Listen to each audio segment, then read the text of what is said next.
When a draft Supreme Court decision overturning Roe v. Wade leaked last week, it sent shockwaves through the nation as a 50-year right to safe and legal abortion seemed to evaporate in an instant.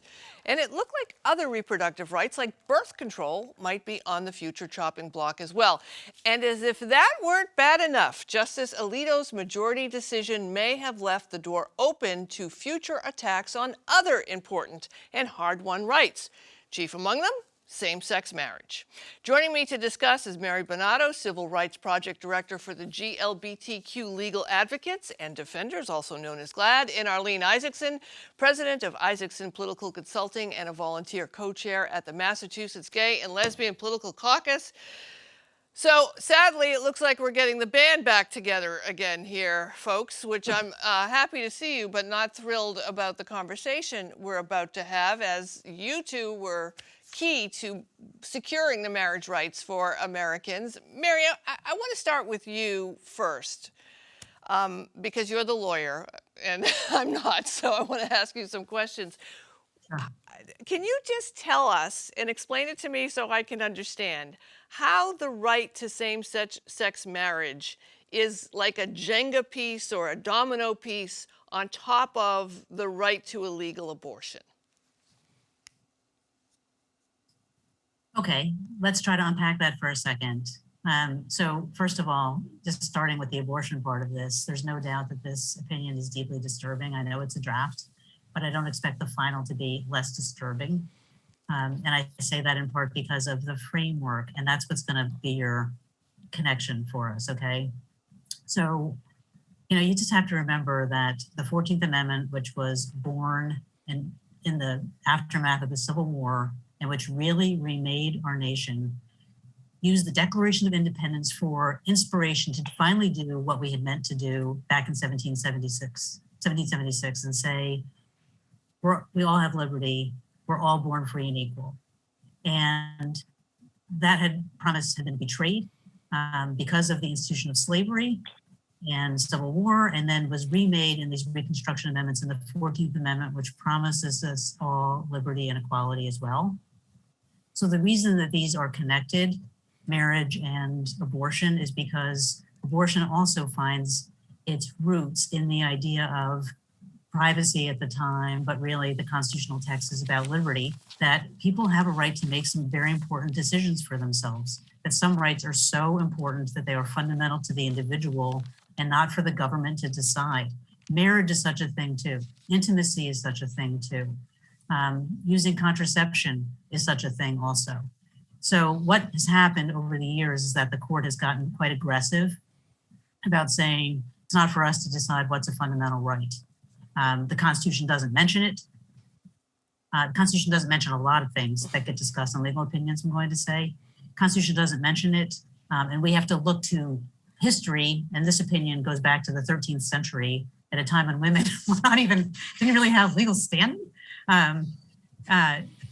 To say we have to look back in history and has this right been protected? And in fact, and then they get into, well, was this specific right protected for these specific people? But fundamental rights are not determined by who was excluded from them in the past. And we've had plenty of precedent in this nation that I think the Supreme Court looked past to respect people's bodily integrity and decisions about how they conduct their most private affairs.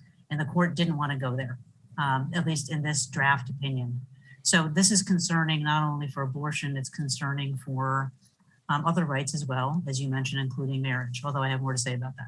We'll get back to that in a second. Arlene, I want to talk to you about the political part of it a little bit. I had been hearing for decades as folks were looking at Roe v. Wade and comparing it to, rights in other countries like in Great Britain, and also talking about same-sex marriage, that, the weakness that Roe had was that it didn't move through the court system or through the law system or through, there weren't laws and public opinions and people didn't get to vote on it. So it was just this legal opinion rather than being held up by people voting for it as same-sex marriage has.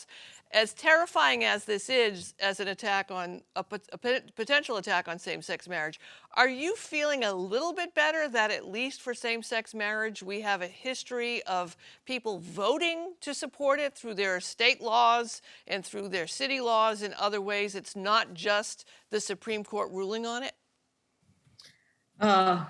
Would that we could count on that. You're right about Massachusetts. We have the blessings of being in a state that has voted to protect our right to same-sex marriage.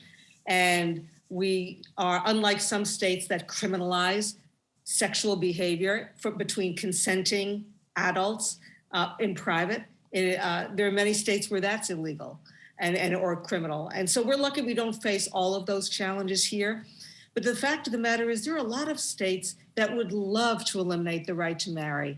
The religious right in particular is hungry. They're chomping at the bit to be able to do this. And if this ends up being the Supreme Court's final decision, as we suspect it will be, yeah, they're going to be gunning for us too. This does not affect just people who care about reproductive rights, although a lot of LGBTQs do. But this affects our marriage rights. It affects our right to sexual intimacy. As Mary said, contraception is implicated by this potentially. So this goes far beyond repro rights, and it will happen in other states. There's no question. Remember, a lot of states have on their books already prohibitions against the right to marry, and they just were overridden by the Supreme Court years ago. And also, states have the right to fire people. Many states, if they're gay or lesbian as well, that's still something that's out there. We don't have that federal protection. I want to take a look at an excerpt from Alito's draft opinion. The inescapable conclusion is that a right to abortion is not deeply rooted in the nation's history and traditions. And Mary, I want to get your take on that. I've heard a number of people say things like, well, one of the reasons that abortion wasn't in the founders weren't concerned about it is they looked at it sort of as a medical decision, a personal decision. There's no right to get your tooth pulled in the Constitution either. They didn't feel the need to make sure that you had the right to do that.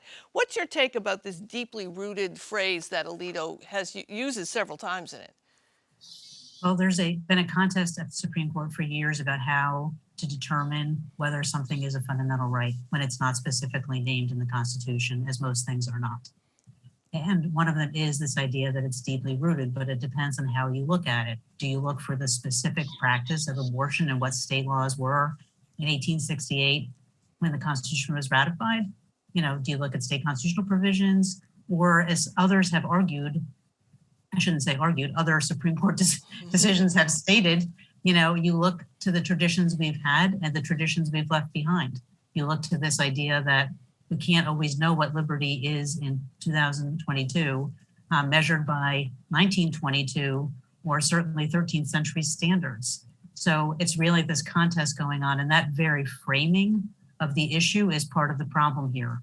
Because, is there a longstanding right to sexual intimacy, to marriage of same-sex couples, to contraception?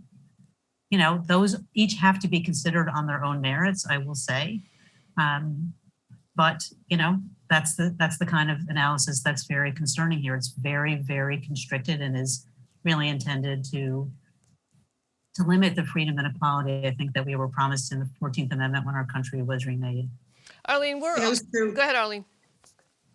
Alito has asserted that this will apply only to abortion. But to me, that feels like a legal equivalent of saying, don't you worry your pretty little head about this.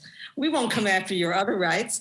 But the fact of the matter is, they're coming after a right that's been in place for 50 years. And there's no reason to believe, knowing how rabidly some of the religious right feels about our rights and our equality, they will be coming after us. And maybe Alito won't vote against us, but the next justice might. Arlene, this is an interesting moment. I mean, we're all old enough to remember having discussions with our gay brothers when we would talk about how important the right to abortion was to the what we would then call the gay community. And they would say, why do I care about abortion? What would that have to do with me? Abortion's not an LGBTQ right. It's not an issue that we should be concerned about. And I'm wondering if Arlene, you feel that there's a moment of just people coming together and understanding how intersectionally all of our rights around our own bodies and what we do with them are connected and how they are under assault, and if this might be a moment where the common enemy returns and the Democrats and the progressives and the LGBTQ community get together and actually are able to let the Democrats hold the Senate and the House when the midterms come? Or is this just going to be another battle where people say, I'm not going to vote, there's no perfect choice? You know, you're raising an important point, although, of course, there are plenty of people in the LGBTQ community who have the need to an abortion, not simply because they may have been sexually assaulted and raped, but perhaps they just aren't ready to build a family at this point, or they find out there's a fatal fetal anomaly of some kind. But above and beyond that, it's all about what we can do in the privacy of our homes with our bodies, which is the common thread throughout all of this. And yes, in Congress, you're absolutely right, Sue. Mitch McConnell and the conservative Republicans in Congress are already talking about amending the law in Congress to prohibit abortion rights across the country. If they can do that, they can appreciate, they can do the same thing with our rights as well. It's an extraordinarily dangerous precedent. Mary, you've argued in front of the Supreme Court a few times, and I'm just wondering what was your reaction? What was your feelings when this draft opinion was leaked? Well, Justice Alito and I had a great time at the oral argument in Obergefell. He was very vigorous. This was Justice Scalia, which is fine. It's part of their job.